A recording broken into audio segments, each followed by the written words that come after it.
Monday morning after the first Formula One race of the season, and after a long while, Kunal, it just feels like a great sense of peace and calm because last night, what a box office of a race we got. There's this term in Hindi, it's called Paisa Vasool, and the notion roughly translates into you've got your money's worth. And yesterday at the Bahrain Grand Prix, goodness me, what a race it was.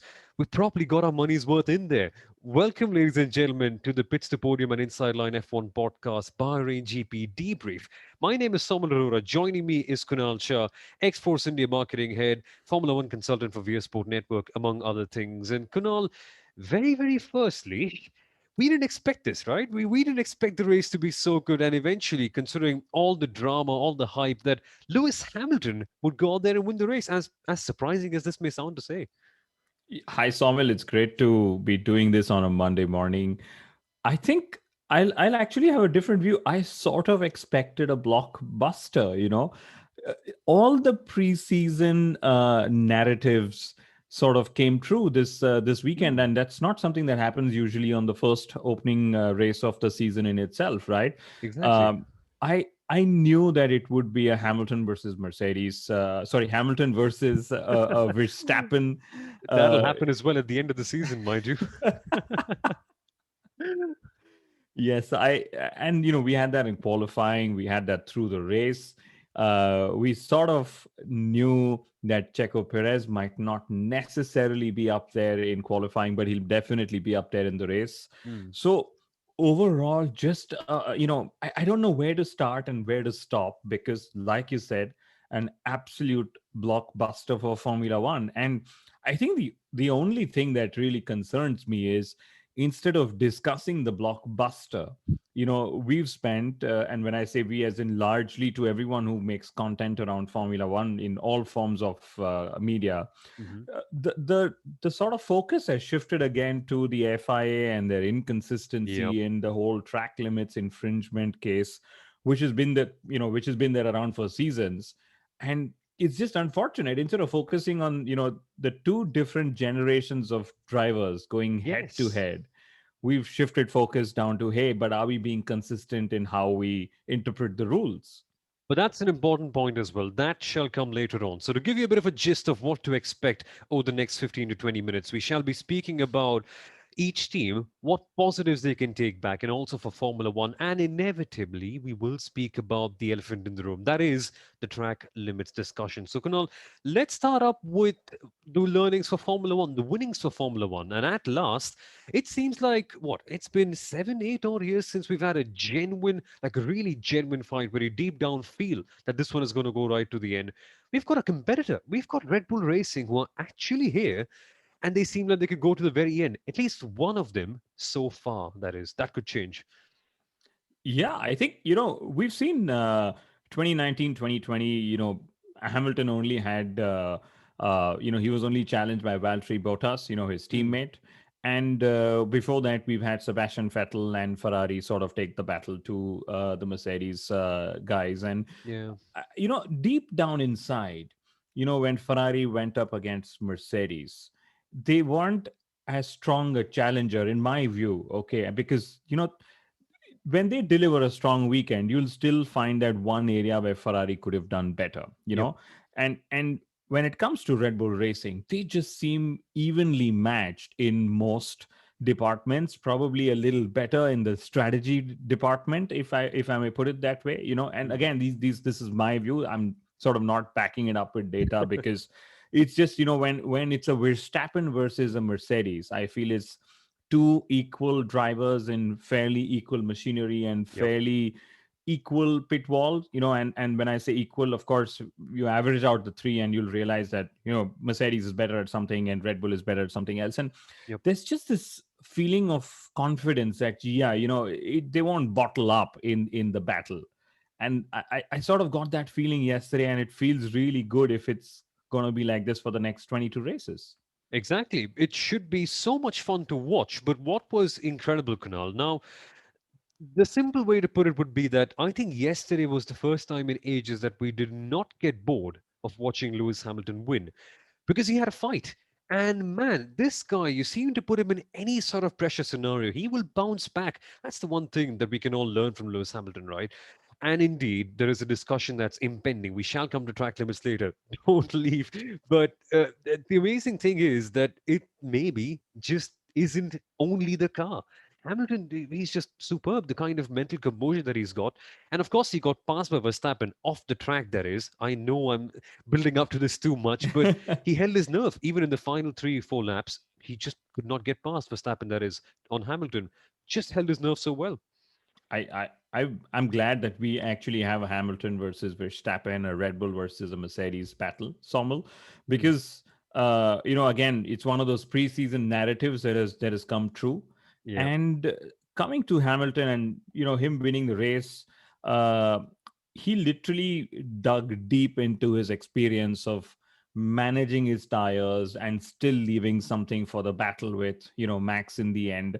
We saw him make a couple of rare mistakes under pressure, just showing just how much on the limit Max was pushing him to be as well. And I tweeted this out that races like these actually sort of flip the discussion, whether it's the car or the driver, exactly. especially when it comes to Lewis Hamilton's case, right? I think and I know Lucian will pounce on me for saying this, right? But I think Lewis showed why he is a 7 times world champion yesterday. And Mm. you pointed out rightly, Somil, that we weren't bored of a Lewis Hamilton win. All we want is somebody to put up a genuine fight up against him and then let the better driver win.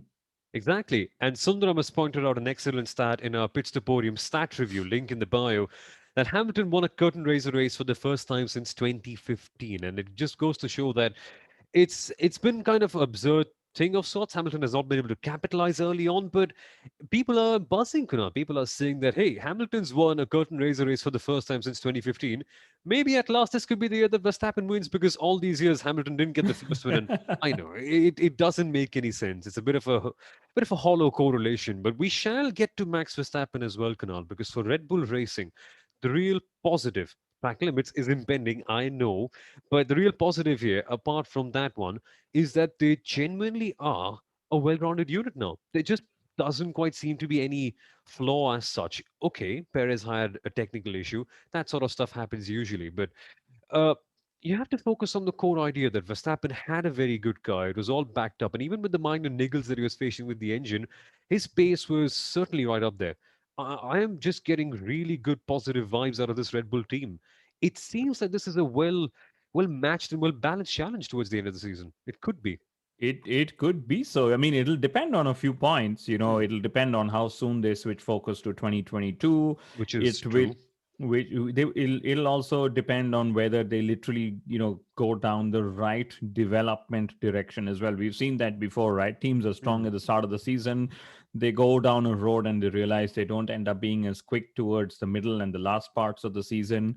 And then, of course, we have the sliding scale error regulations. So at least Yep. till the end of June, Red Bull will have more time to develop than Mercedes, right? But I think in the case of Red Bull, Samuel, this is the strongest start to a season that they've had. And it's very typical for fans who've been following Red Bull and Formula One for the last several seasons. They sort of start off a little slow. They Hmm. build up and get stronger towards the end of the season, the second half of the season. But for them to have started this strong is a great sign. If they still keep to their developmental pace, which is fantastic through the season, right? Yep. And Verstappen didn't put a single foot wrong. He seemed very calm. He seemed very composed.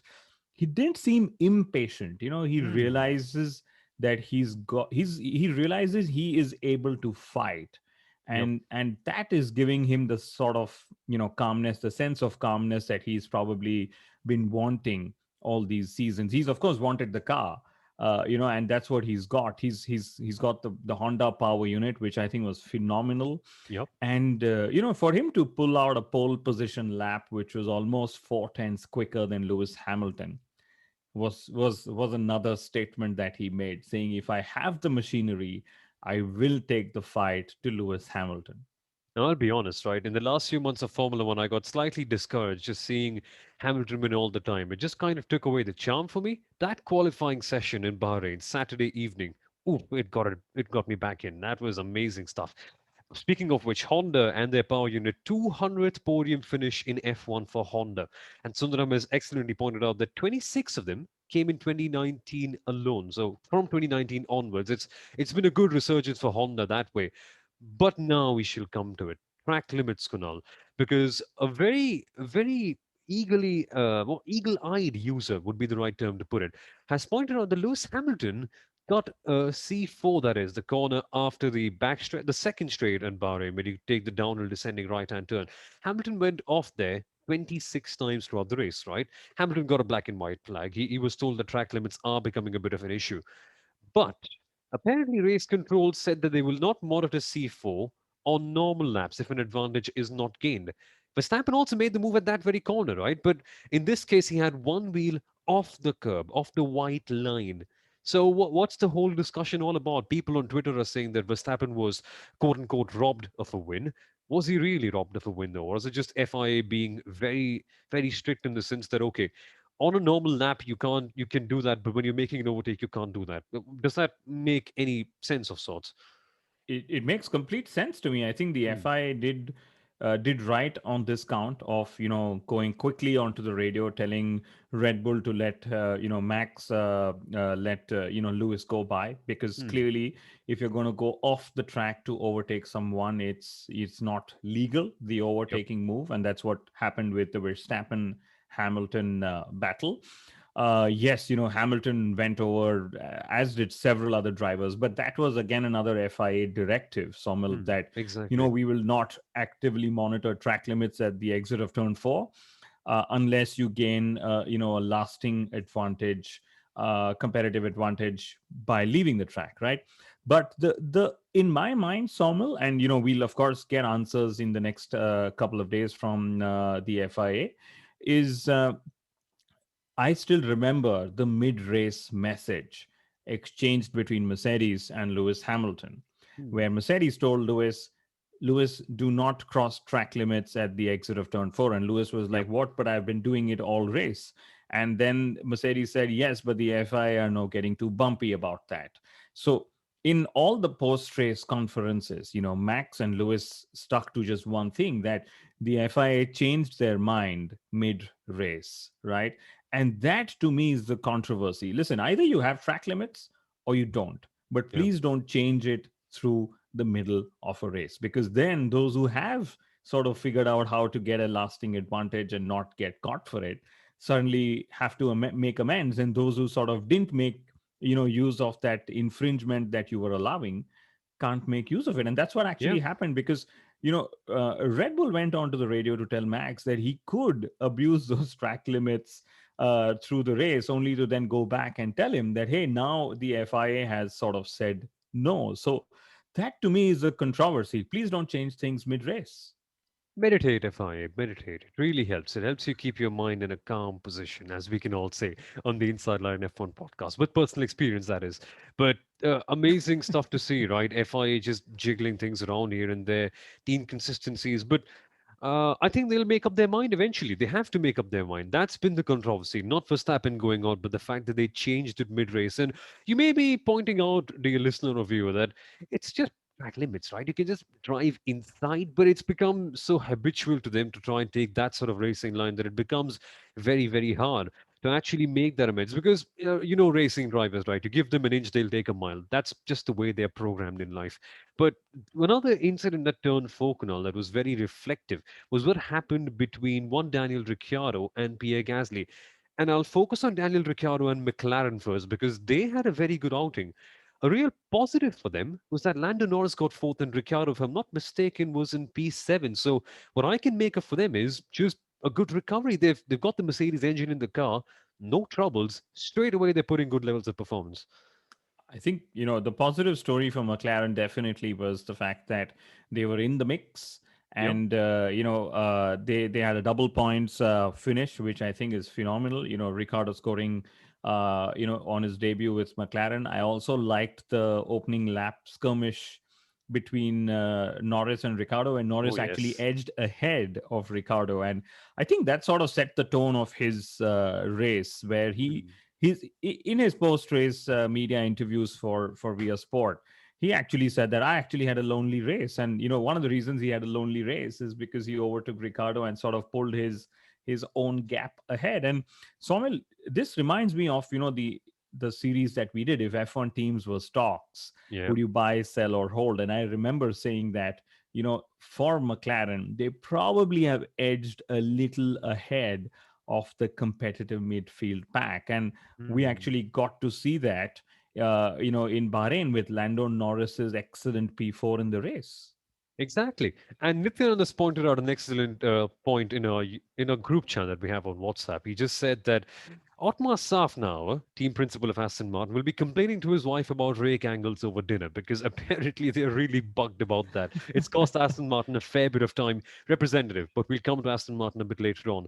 Next up, Kunal, good points for Ferrari, good points for Alpha Tauri as well, because I have to make an amendment on what I said in the F1 Teams as Stocks podcast and video. I said Alpha Tauri hold, now I say buy. It may not have been the best executed race, but man, there's a great degree of potential on that car. What are your positives for those two teams, Kunal? I think Ferrari, Charles Leclerc's P4 double points finish, largely an error-free race in on all counts for Ferrari, I would say. Hmm. And they didn't seem as uncompetitive as they probably did last year. And through all the data that people have dug, Ferrari made the biggest leap between the last year's Bahrain Grand Prix and this year's Bahrain Grand Prix. So I mean, all in all, pretty good for them, I would say. And Charles's P4 in qualifying was just outstanding. For him to put his car up there on road to fight Bottas, take him on the opening lap, I think just great stuff. Hopefully, they are able to sort of stick in this direction and develop their car further. And as for Alpha Tauri, Yuki Tsunoda's points on debut always very good. And I liked the humility with which Yuki addressed the media again, in his post race conference, and I could see this because of the Via Sport network, and he said, I need to improve just one thing that I can point out in my approach to the race weekend, and that's on the opening lap. I was too cautious and I lost several positions. But from here on, I've sort of learned what I need to do, and I will make an improvement in that regard, right? And just to sort of leave you with a thought, I am not sure where Pierre Gasly would have finished hmm. had he run the strong, pace that he showed all through the weekend without losing his front wing with that skirmish with Daniel Ricciardo. I think Pierre Gasly would have probably finished ahead of Checo Perez. I'm intrigued, right? I'm intrigued to see what happens with them. And Yuki Tsunoda, if you're listening, mate, don't ever change. We love you as you are. What a prodigy he is. And also for Ferrari, right? They had to make a leap. I heard prancing horses can jump very high and long, so maybe this was a start of that. But But before you go to the next team, I have uh-huh, to say this, right? yeah. We were in the studio and I was listening into Yuki Tsunoda's interview, right? He came on to the podium where he sort of would speak, and then the first thing he did was he adjusts. He had to pull his mic Oh, down. Yuki. Yeah, Oh and it was man. I think everyone had a smile on their face, like, okay, yeah, we need to, like, he literally had to pull and adjust it downwards, saying, okay, I needed to reach within my height. Oh man. Such a wonderful character, right? He makes you feel so warm, Yuki Tsunoda. I think we're going to start a Yuki Tsunoda fan club here on Bits to Podium and the Inside Line F1 podcast. Sign in down below in the comments. Who knows where this will go? But let's move a bit lower down, Kunal, and we have to touch upon this very briefly because we have to discuss Mercedes' strategy as well. That was a very intriguing point before we go. But Aston Martin and Alpine, two top competitors in the 2020 Formula One season, as I mentioned, Otmar Safnauer will not be impressed with the rake angles, but he also may not be impressed with what Sebastian Vettel did in his driving. Lance Stroll was still good. Stroll finished in P number 10. They could have expected more, but what kind of positive do you see for them and for Alpine, who just bad way to begin with the new name, I would say. I think Stroll's P10 is definitely something that the team has highlighted as a positive. Hmm. And personally, I would have thought that they would be far more competitive and be higher up the order and so on. But it's hard to look away from the embarrassment that that has been with Sebastian Vettel all through the weekend. So, we know he had the least amount of miles in testing. He had the issue in qualifying where he was eliminated in Q1. Hmm. Worst was he got penalty points and a grid place drop for sort of ignoring the double yellow flags. Then comes the race. He had a great opening lap. He made 6 positions on the opening lap, but when it came to not making that one enforced unforced error which he's usually good at making, he failed. And I think the incident with Esteban Ocon, it was exactly what we don't like about Hmm. Sebastian Vettel. Great guy, humble, great ambassador for the sport, etc., etc. But we were hoping that when he moves to Aston Martin, we will sort of see him, find a way to get rid of these unforced errors. But they just sort of, haven't left him yet. So that was a disappointment. And, Hmm. you know, I'll speak about Alpine because to me, Fernando Alonso was phenomenal on the weekend. To He see was. him pull that car into Q3 was just the best example of the Alonso magic that we've witnessed in Formula One, or we missed witnessing in the last 2 years. I think that was outstanding to go quicker than Ocon. Of course, Ocon also had a yellow flag issue and so on. But Hmm. overall, just a shame that Fernando had to retire because of debris that sort of caused a rear brake issue. And then Ocon's race was compromised, because of his qualifying, and then the punt with Sebastian Vettel. Fun. That's the best way to put it, right? But we also got to see Vettel versus Alonso midway through. Good memories of 2014, if you all remember, and 2011, 2012, all those years. Heartwarming, but not the best conclusion to that. Let's see what these world champions could do. Another world champion that we should very briefly touch upon. Kimi Raikkonen did a very good job with Alfa Romeo. And yes, they did not score points. I think it is Alfa Romeo, Williams, Haas, and Alpine. Alpine, who did not score points, that is, but still a good weekend, I would say, for Alfa Romeo. There was a strong sense of solidity around in their team. That was nice to see. Well, what would you say about them and the remainder of the teams that we have here? Then we move on to Mazepin, of course. I think Kimi was typically Kimi. He had some fantastic radio moments, so that's always a positive. Can you hear me? Can you hear me? Fantastic radio. Just the opening radio message we'd But we love still from. don't know if we could actually hear him or not. I expect this to be one of the questions in his media sessions in Imola, right?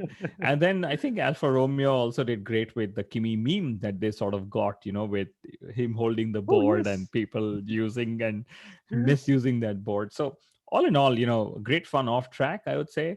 On track, the team had to use a bit of team orders because there was complaining saying, "Hey, I'm quicker than him. Can you ask him to go quicker?" And in the end they missed out on scoring points by just 2 seconds. That was the gap to Lance Stroll that he had. But overall a solid recovery, I would say, because last year they probably wouldn't have seemed as quick. And I think it's a lot to do with the improved power unit that Ferrari have brought to themselves and their customers this season.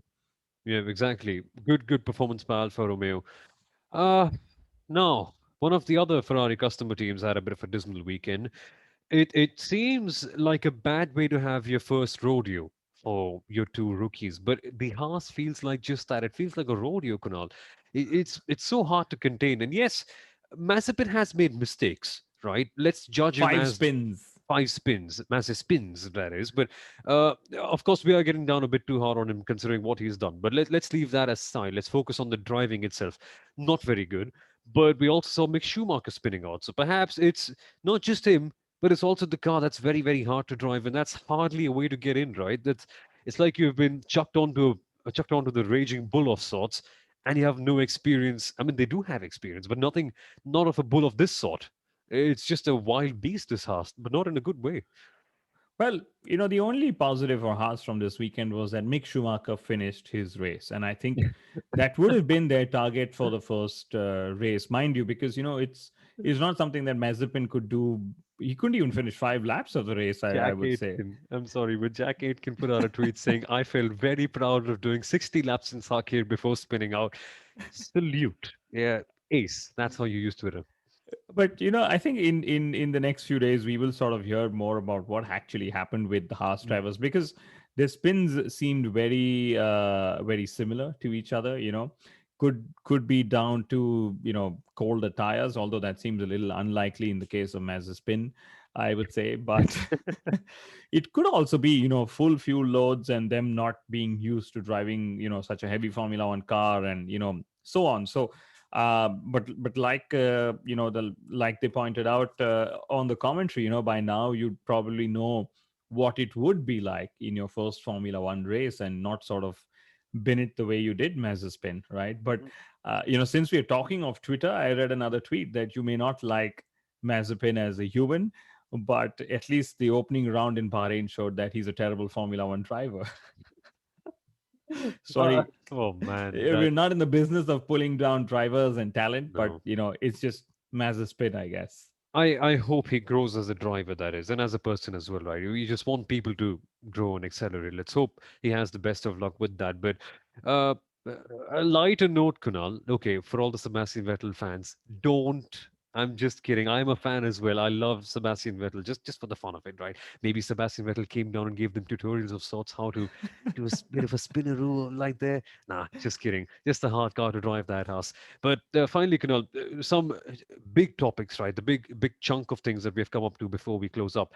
Mercedes and their strategy, because that was a real talking point. Now, it it may not be something that may shine very brightly. It's something that you have to just have a look at more in a more detailed format than you try and pick it out. But Mercedes went on the hard tires for 9 laps midway through the stint, and they went back on another set of hards that went on towards the very end. Now, that didn't seem according to plan, mind you, because I mean, if they only had to do 9 laps, they would have put on a set of softs or mediums, right? That would have given them more pace. What in the world happened there I think, Samuel, what's with probably Hamilton? That is, happened. I'm sorry. Yeah, so I'll take a step back, and something Max Verstappen pointed out, that this is the first race of the season when there's a standard tire allocation. So each driver gets 13 sets of tires, and Hmm. each one of them gets three mediums, two hards, and the rest of them are all soft tires and the likes, right? And I know you asked me about Hamilton's strategy, but Yeah. I'll sort of explain the answer with Max's strategy, right? Okay. So uh, for Max Verstappen's second stop, he had no mediums that he could have selected, because they had used up all the mediums in That's right. practice and in the opening two stints, right? And as a result of that, he only had the hard and the soft to go with. And one of the things Max said as a learning for the team is maybe they use their tire allocation differently through the practice sessions, right? Hmm. So maybe a similar thing with the Mercedes drivers as well, right? That they sort of knew what compounds would work better for them, and hence just stuck to that. And as a result of which, we sort of saw what they did. They also had the long pit stop with Valtteri Bottas. And I Oh. think Mercedes also were keeping in mind that they wanted to rule out more strategic options for Max Verstappen. Hmm. And that's what they typically ended up doing, right? Because, when they pitted Hamilton the first time, they literally made it very difficult for Max to sort of uh, pit the next lap and still try and regain the lead. So, full marks to Mercedes for playing around with Max's strategy one more time, Samuel. Exactly. That was one good thing that they did. It seemed bizarre on first impression, but it worked out eventually. The undercut is what they played out very end. But lastly, Kunal, Bottas. Now, before people rule him out and say, oh, wingman, he's not good enough, he's bad, he's X, he's Y, we've seen, okay, he may not be at the same level as Lewis Hamilton, I'm sorry. But yesterday, I don't think he was too bad, right? I mean, if you kind of take away the extra 8 seconds he spent in the pit stop, and then the strategy that he was hampered with and everything. Eventually, he just came up to around 3.5 seconds close to max by the end of the race, which is no mean feat, but that's not too bad, right? And that's with the extra pit stop for taking fastest lap as well, if you cut that out too.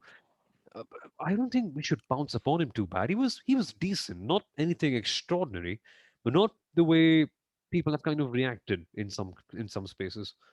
Well, it all depends what one was expecting from Valtteri Bottas. And, Huh. you know, It- I was expecting him to be a title contender in 2021, purely because it's, in all probability, his last season with Mercedes. He's been trying all these years. He's sort of still yet to beat Lewis. And now, instead of beating just Lewis, he's probably realized that he's got to beat Lewis and Max Verstappen, right? So he needs to be Valtteri 10.0 if it takes 5.0 to get to Lewis. Because I think Valtteri is soon going to fade away in the headlines for the drivers' championship title in 2021. I hope to be proven wrong. I have lots of Finnish friends who absolutely love Valtteri, and Mika Hakkinen still believes that Valtteri is world champion material. So I'm not taking anything away from his talent, but just saying that when you see what Max and Lewis could pull off yesterday, Hmm, and also in qualifying and the likes, it just shows that when it comes to taking that extra couple of tenths, they are able to do that. hmm. And personally, I'd love to see a three-way battle for the drivers' championship, Soumil. That would be outstanding. The more the merrier. Let's see if that is actually going to be the case at Imola. We're going to have our pre-race preview right here on Bits to Podium and the Inside Line F1 podcast. So don't forget to join in. And I have said this only once today. As always, if you feel like you've enjoyed this podcast or this video, leave us a like, drop us a very constructive comment, and don't forget to share this video with your fellow Formula One enthusiasts. We want to make a better community here. We want to make it a bigger sort of environment where we have more fans coming in, interacting. Let's make this a fun place, right? Give it a share, give it a like, give it a comment if you liked it. And thank you so much for being a part of this, Kunal. We folks shall see you. Man, that sucks. We shall see you for the next race at the Emilia Romagna Grand Prix 3 weeks later. But I think we'll have more content midway through, won't we? We will, but Somil, I will not let you go. And sorry for doing this to you publicly, Uh-huh. but you have to say the whole name one more time. And it's changed for 21. It's changed for Okay. 21.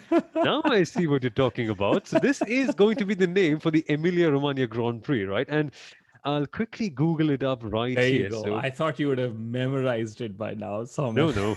It's Formula One Emirates Grand Premio dell'Emilia Romagna 2021. It's not too bad. It's all right. It's not too complicated for this year. But the real kicker was the Mugello Grand Prix last year. Oh my goodness me. That was Formula One Grand Premio Ferrari 1000 della Toscana. Something. It was really You beautiful. you actually you actually missed one word in the name, and I googled it as well. It's Formula One Pirelli Gran Premio Really? del Made in Italy dell'Emilia Romagna 2021. Sorry for that, guys, but just Somil and I have been cracking this joke for several weeks now. It truly is made in Italy. Say what you want, but man, what a name that is. And I'm going to do a Jeremy Clarkson here. On that bombshell, we shall see you next time out. It's time to go, folks. Thank you so much for watching and listening. Cheers. Cheers. Bye bye.